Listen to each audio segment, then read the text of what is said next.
সুপ্রিয় শিক্ষার্থী বন্ধুরা, স্বাগতম মাই ক্লাসরুমে। তোমরা যারা নবম শ্রেণীর শিক্ষার্থী রয়েছে, তোমরা জানো যে তোমাদের ষান্মাসিক মূল্যায়ন পরীক্ষা চলছে। আগামী 6 জুলাই 2024 তারিখে তোমাদের ডিজিটাল প্রযুক্তি পরীক্ষা হবে। আমরা এখন এই মুহূর্তে তোমাদেরকে ডিজিটাল প্রযুক্তি পরীক্ষার জন্য একটা অ্যাসাইনমেন্ট দিব, যেটি থেকে তোমরা খুব সহজেই বুঝতে পারবে যে কিভাবে তোমাদের এই অ্যাসাইনমেন্টের উত্তর করতে হবে, লিখতে হবে খাতায়। তো চলো শুরু করা যাক। প্রথম প্রশ্নটি আমরা যেটি দিয়েছি সেটি হচ্ছে জার্নাল কিভাবে লিখবে। যে কোনো দুইটি বিষয়ে জার্নাল লেখো। এর উত্তর হচ্ছে জার্নাল তৈরি করার জন্য প্রতিদিন সংবাদপত্র ও অনলাইন নিউজ পোর্টাল থেকে সংবাদ পড়তে হবে বা পড়ি সংবাদটি সম্পর্কে নিজে মতামত তৈরি করি। এছাড়া নোট বইয়ে মতামত রেকর্ড করি এবং তারিখ ও তার সম্পর্কে মতামত লিখি। এই হচ্ছে জার্নাল কিভাবে লিখবে তার উত্তর। এখন চলো দুটি বিষয়ে জার্নাল তৈরি করার বিষয় যেটি বলা হচ্ছিল, আমরা দুটি বিষয়ে জার্নাল তৈরি করি। জার্নাল 1 এটি প্রথমে তারিখ দিচ্ছি, এটি তোমরা তোমাদের মতো করে তারিখ লিখবে। আমরা একটি তারিখ দিয়েছি 4/7/2024 তারিখ। সংবাদ মাধ্যমের নাম হচ্ছে কালের কণ্ঠ, অর্থাৎ আমরা এই সংবাদটি কালেক্ট করেছি কালের কণ্ঠ থেকে। সংবাদের শিরোনাম হচ্ছে সরকারি চাকরিতে প্রবেশের বয়সসীমা 35 করার পরিকল্পনা নেই। এবার সংবাদের বিষয়, এখানে সংক্ষিপ্ত একটি ব্যাখ্যা থাকবে। এই বিষয় সম্পর্কে জনপ্রশাসন মন্ত্রী ফরাদ হোসেন জানিয়েছেন, সরকারি চাকরিতে প্রবেশের বয়সসীমা 35 বছর করার কোনো পরিকল্পনা সরকারের নেই। বয়সসীমা বৃদ্ধি করলে প্রতিযোগিতা বেড়ে যাবে এবং 30 বছরের কম বয়সী প্রার্থীদের হতাশার সৃষ্টি হতে পারে।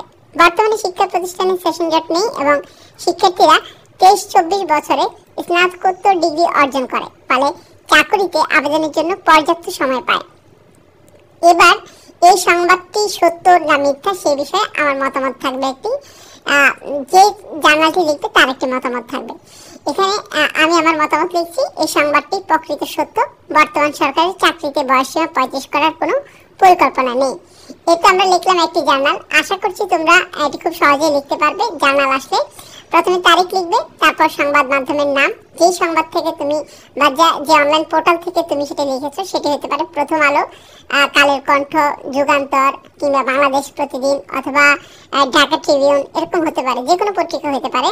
তারপরে হচ্ছে সংবাদের শিরোনাম, তুমি যে সংবাদটি যে জার্নালটি লিখবে সেটি কি বিষয় সেটা শিরোনাম লিখবে, সংক্ষেপে সেটি বিষয় লিখবে, তারপর হচ্ছে মতামত লিখবে। তাহলে আমরা বুঝে গেলাম কিভাবে জার্নাল লিখতে হয়। এবার আমরা জার্নাল 2 দেখব।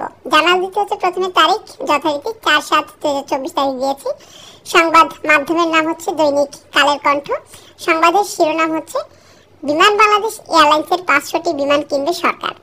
সংবাদের বিষয়, সরকার বাংলাদেশ এয়ারলাইন্সের জন্য 500টি বিমান কিনবে।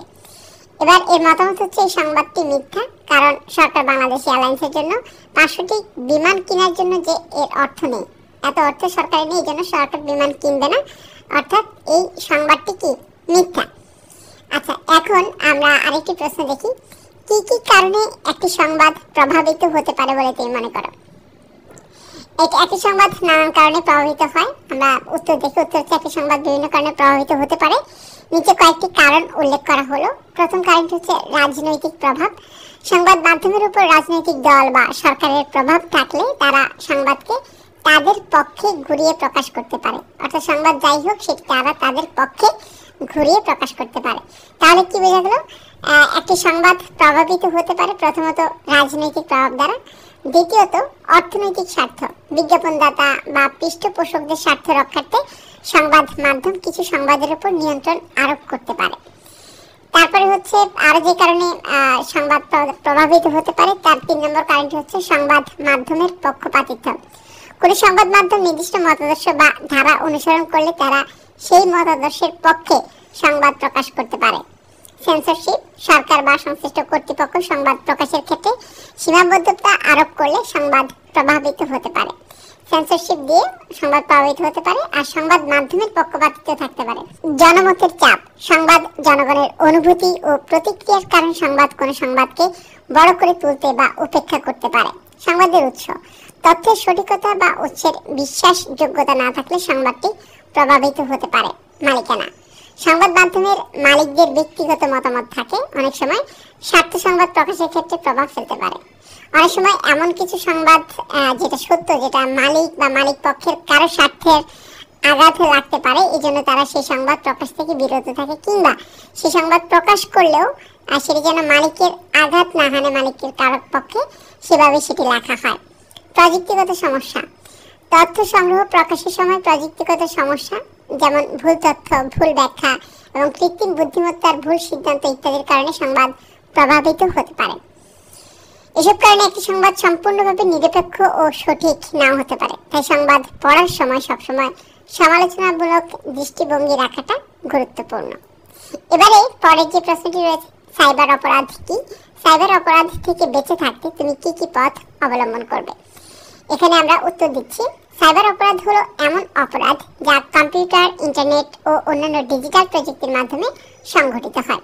এর মধ্যে রয়েছে ডেটা চুরি, হ্যাকিং, ফিশিং, ম্যালওয়্যার ছড়ানো, অনলাইন প্রতারণা, পরিচয় চুরি এবং আরো অনেক ধরনের অপরাধ। তাহলে সাইবার অপরাধ কি সেটা বোঝা গেল। প্রথমত আমরা বুঝে নিই, সাইবার অপরাধ হলো এমন অপরাধ যা কম্পিউটার বা ইন্টারনেট ও অন্যান্য ডিজিটাল প্রযুক্তির মাধ্যমে সংঘটিত হয়। অর্থাৎ ডিজিটাল প্রযুক্তি ছাড়া যে অপরাধ হয় সেটা কিন্তু সাইবার অপরাধ নয়, একমাত্র ডিজিটাল মাধ্যম ব্যবহার করে যে অপরাধ হয় সেটা সাইবার অপরাধ।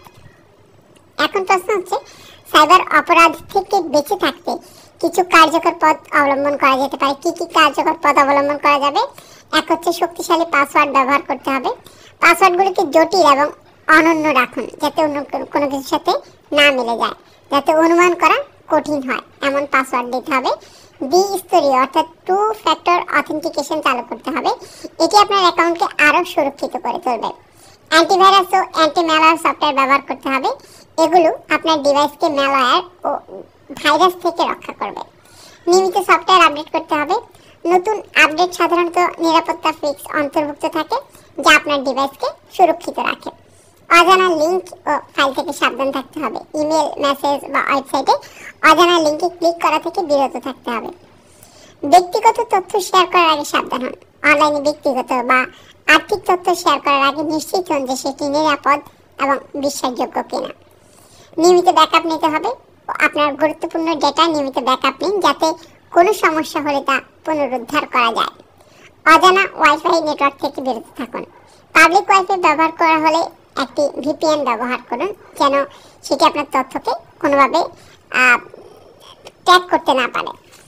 সন্দেহজনক কার্যক্রম রিপোর্ট করুন। যদি কোনো সন্দেহজনক কার্যক্রম দেখেন তাহলে তার সাথে সাথে রিপোর্ট করুন। এসব পদক্ষেপ অনুসরণ করলে সাইবার অপরাধের ঝুঁকি কমানো সম্ভব। আমরা এখানে অ্যাসাইনমেন্ট 1 দেওয়ার চেষ্টা করছি, আমরা আরও কিছু অ্যাসাইনমেন্ট দেবো যেন তোমরা এখান থেকে কমন পাও এবং তোমরা খুব সুন্দর মতো যেন তোমাদের পরীক্ষাটি দিতে পারো। তো আশা করছি আজকের আয়োজনটি তোমাদের ভালো লেগেছে। যদি ভালো লাগে অবশ্যই আমাদের মাই ক্লাসরুম চ্যানেলটি সাবস্ক্রাইব করবে, সাথে থাকবে। আল্লাহ হাফেজ।